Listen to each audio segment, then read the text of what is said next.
Oh là là, oh là là là là là. Bonjour, bonjour, bonjour. Ah là, ça va chauffer. Hein. Je peux vous garantir que c'est un vlog qui va vraiment beaucoup chauffer. Nous sommes chez TCL.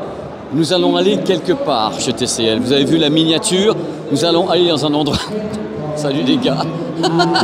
Nous allons aller quelque part pour vous montrer une totale exclusivité. C'est ici que ça va se passer. C'est une exclue totale entre TCL et Dolby. Je vous montre un petit truc comme ça. Et ça va commencer dans quelques instants et vous aurez l'occasion de voir des démonstrations faites par Dolby de quelque chose d'absolument unique. Unique pendant au moins une année. Cet écosystème. Et voilà. Et dans quelques secondes avec moi, il y aura Olivier qui va expliquer ce qu'est le Dolby Atmos Flex Connect. Vous allez voir, c'est juste oufissime. Il est énorme le stand. C'est énorme, c'est TCL là. Bon, bonjour Olivier. Bonjour Pépé, bonjour tout le monde. Je suis très content de te voir. Les gens te connaissent dès qu'on parle de TCL. Tu es là, tu arrives et tu donnes plein d'infos pour que les gens dépensent un peu de dinero. Hein. Oui. Et là, on va parler d'un truc qui est, pour le moment, avec toi, parfaitement exclusif. Exactement, c'est une superbe technologie en partenariat avec Dolby. TCL et Dolby, et TCL a une exclusivité pour lancer cette technologie, la faire atterrir sur des produits en 2024. Mais on teste la technologie en ce moment et on la démontre à nos clients, à nos consommateurs. Là, les gens brûlent d'impatience de savoir ce qu'est justement ce Dolby Flex. Alors c'est quoi? Quelle est la base de ça? Ok, donc la base, il faut dire que c'est une technologie qui s'appelle Dolby Atmos Flex Connect. Donc quand on a dit ça, Dolby Atmos Flex Connect, on comprend que la base, c'est l'Atmos, c'est Dolby Atmos.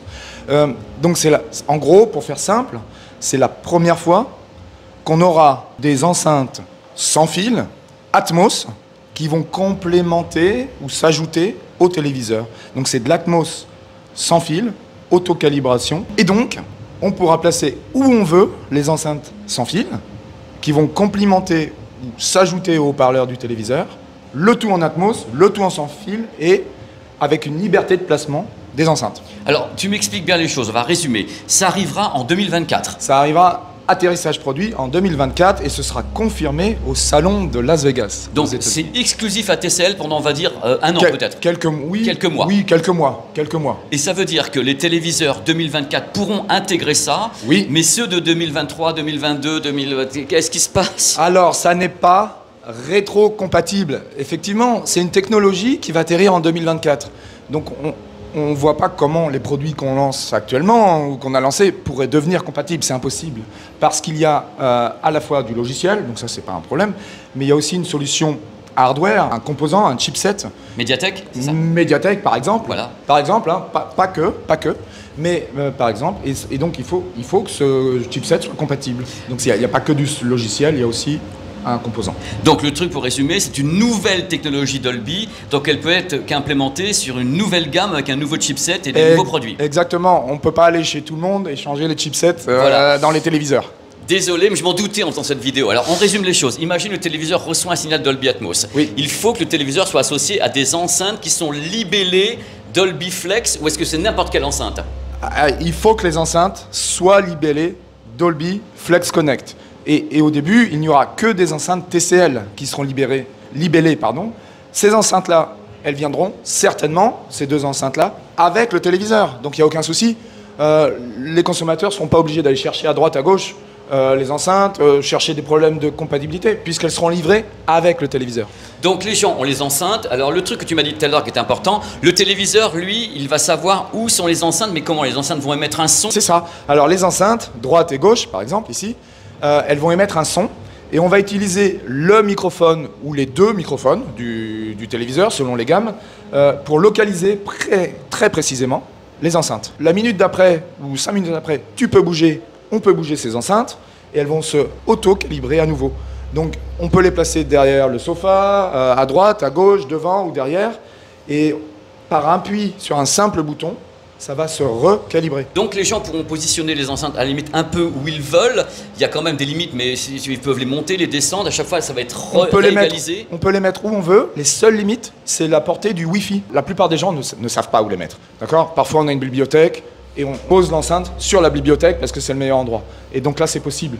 On les met sur une étagère parce qu'on a une étagère, ou on les met derrière le canapé, ou même parfois on va déménager sa pièce, on va réorganiser sa pièce, on va acheter un nouveau canapé, un nouveau téléviseur. Et là, ça permet de bouger les enceintes et de toujours avoir la meilleure optimisation du son. Alors, je vais t'arrêter sur un point parce que ça ne va pas te faire plaisir, mais moi je suis un journaliste. Il y a un système un peu équivalent qui existe chez Sony, c'est le HT-A9 avec les 4 plots. Les 4 plots sont Atmos, les gens les placent où ils veulent et les 4 plots communiquent entre eux. Mais c'est pas le même concept parce que le téléviseur n'est pas impliqué dans les 4 plots. Tandis que le concept de Sony, c'est également de pouvoir positionner. Mais là, ce qui est malin, c'est que c'est à partir de la télé directo vers des enceintes surround, Atmos. Et ce qu'on peut vraiment dire, c'est que les enceintes, elles sont optimisées par rapport au téléviseur et le téléviseur par rapport aux enceintes. Donc 1 plus 1 égale 3, si tu veux. Les deux se complémentent tellement bien que ça améliore à la fois le son du téléviseur et des enceintes. J'ai une question. Dans ce cas-là, le téléviseur continue à diffuser du son. Est-ce que c'est un mélange du son du téléviseur et des enceintes? Ils vont s'autocalibrer? Ça va faire l'enceinte centrale, l'enceinte stéréo et le reste? Comment ça se passe? Oui, en fait, c'est la première fois, c'est vraiment la première fois où quand je vais rajouter ces enceintes sans fil Atmos, le téléviseur va continuer à émettre un son Atmos. Donc les deux vont se complémenter. Et les haut-parleurs du téléviseur ne vont pas être coupés. Il y a une option dans le menu, parce que si ma grand-mère a envie de mettre son casque, elle met son casque, et les enfants peuvent écouter le Atmos sans fil. Donc il y a l'option, mais par défaut, tous les haut-parleurs s'auto-calibrent les uns les autres. Alors moi j'ai des questions toutes simples, parce que les gens qui me regardent commencent à avoir la tête qui tourne, because nouvelle techno, uniquement 2024, leurs produits ne sont pas compatibles. Il y a actuellement, chez d'autres marques que la tienne, des marques comme Sony, Samsung, qui disent voilà le téléviseur, il y a le Q-Symphony, qui peut travailler avec des enceintes comme ça, complètement externes. Mais ce que moi j'ai compris, les enceintes ne sont pas Atmos. Exactement, c'est la première fois que c'est du sans fil Atmos. Directo. Voilà. Mais attention, à la maison, si je n'ai pas d'Atmos à la maison, parce que je regarde une source qui n'est pas Atmos, les enceintes sans fil continuent à fonctionner. En normal. Tout comme les marques que tu as citées avant. Je vais les citer parce que moi j'ai le droit. Sony, Samsung, LG. Je pense qu'au départ, on va lancer ce téléviseur-ci avec 1 ou 2 enceintes livrées dans le téléviseur. Les deux souvent. Et après, quelques mois après, quelques semaines, rien ne nous interdit de vendre séparément ces 2 enceintes-là pour la nouvelle gamme 2024. Et puis la troisième étape, ce serait peut-être d'intégrer ça à des barres de son. Des subwoofers, c'est l'étape numéro 3. Voilà, j'avance. Mais dans les téléviseurs, je tiens à te dire qu'il y a un subwoofer dans les téléviseurs. Oui, bon attends, t'as vu, ton téléviseur est comme ça. Non, mais arrêtez, tu verras la gamme je vous présenterai la gamme 2024. Je vous assure qu'il y a un double subwoofer à l'arrière qui est vraiment excellent. Votre téléviseur il fait 3 cm. Mais tu as raison. Mais ça suffit, Olivier. On ne peut pas rivaliser. Le téléviseur est tellement fin qu'on ne peut pas rivaliser avec des subwoofers externes, ça c'est sûr. Est-ce que tu peux comprendre que les gens ont la tête qui tourne maintenant parce qu'ils ont des téléviseurs qui ne sont pas compatibles avec cette technologie toute nouvelle de Dolby? Je rappelle, c'est nouveau chez Dolby. TCL est un petit peu la victime, en fin de compte, c'est pas eux qui l'ont créé, mais eux ils l'implémentent, ils sont en exclu pendant 1 an. C'est avec les autres marques ils vont de collier de nouilles pendant 1 an, pendant que eux vont balancer leurs produits Atmos sans fil. C'est bien ça que j'ai compris. C'est bien ça, c'est bien ça. C'est exactement ça. Il y a du délire, C'est du délire. Tu penses qu'il y aura du début de gamme également ou ça sera directement des produits qui vont coûter Alors, ce qu'on est en train de discuter ici avec tous nos clients, consommateurs, on envisage 2 choses. Et là, je vais tout te dire. On envisage 2 choses. On envisage des produits, des téléviseurs haut de gamme, où on livre avec ces téléviseurs les 2 enceintes. Pourquoi pas? Ça, c'est des produits à 1000, 2000, 3000 euros. Ça paraît normal. Et puis, on envisage aussi des produits un peu moins chers, des téléviseurs un peu moins chers, plus entrée de gamme, autour de 400-500 euros. Et les gens auront le choix d'acheter soit 1, soit 2 enceintes supplémentaires. Alors il y a un truc qui m'épate quand même sur l'idée de 1 enceinte. Parce que pour moi, le surround, même Atmos, je conseille aux gens d'en prendre 2. C'est-à-dire en mettre un plot, c'est pas tel. Même chez Sonos, quand ils font de l'Atmos en surround, ils mettaient 2, surtout, en sans fil. Donc je vous conseille 2. Voilà, même ce que tu dis. On en reparlera. On en reparlera, mais 2. Merci Olivier, c'est formidable. Maintenant, on va regarder un petit peu la démo des gens de Dolby qui sont là. On est super contents d'être partenaires tous les deux, ces 2 grandes entreprises. On va faire des choses extraordinaires en 2024. Je n'en peux plus, mais en même temps, moi je me suis moi-même surpris. Je me suis pointé, j'ai vu le dossier de presse, j'étais un petit peu au courant par Dolby. J'ai dit mais c'est une blague, mais je pensais que c'était pas une exclue, c'était vous et les autres 15 jours après, même pas. Il faut quand même dire que c'est une exclue, Mais à terme, non. il faudra populariser, démocratiser cette technologie à l'ensemble des fabricants. Ça paraît normal. Alors dans ce cas-là, moi je te dis un truc. Est-ce que tu penses par exemple en 2025 que des marques JBL et autres intégreront ce système qui pourrait être connecté à un téléviseur TCL? C'est souvent que c'est le protocole. Pourquoi pas? Comme l'Atmos. Comme l'Atmos aujourd'hui, j'ai un téléviseur Atmos de n'importe quelle marque. Je peux y associer des haut-parleurs ou une barre de son Atmos de n'importe quelle autre marque. À terme, l'ambition de Dolby, là je parle un peu à la place de Dolby, c'est de faire la même chose avec cette technologie Flex Connect. Voilà, qui est propriétaire. Donc ça sera Dolby Flex avec Dolby Flex sur 2000 toutes les années après, et toutes marques confondues après l'exclu de monsieur. Voilà, donc on verra des téléviseurs TCL compatibles Dolby Atmos Flex Connect en exclusivité en 2024. Et bien avec ça, c'est tourné manège. Merci Olivier, on va regarder maintenant la démo de ces messieurs de Dolby. Merci à tous. Oui, merci à lui. Messieurs, dames, c'est l'heure de la démo. Hello people from Dolby. Hi there. Alors la première démo, ça va être toute simple. Vous avez un téléviseur qui est ici. Lui, c'est le téléviseur démo. Il a le système Dolby à l'intérieur. Et il y a des haut-parleurs TCL qui sont ici, des enceintes. On a une ici, il y en a une là. On va vous montrer comment est-ce qu'on fait la calibration, tout simplement, du produit. Go! On appuie sur un bouton. C'est magnifique. Ah!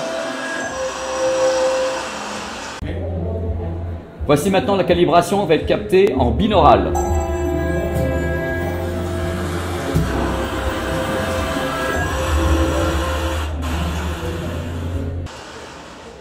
Je suis dans la pièce et ils se sont mis en route. Je veux dire, c'était immédiat. Celui-ci a commencé à diffuser du son, mais je crois qu'il y a mieux, il y a un mapping.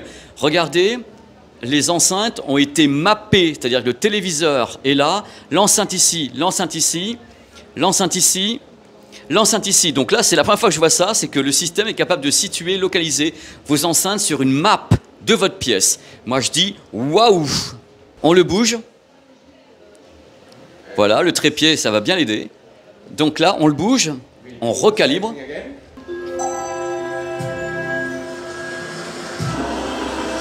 Mais non.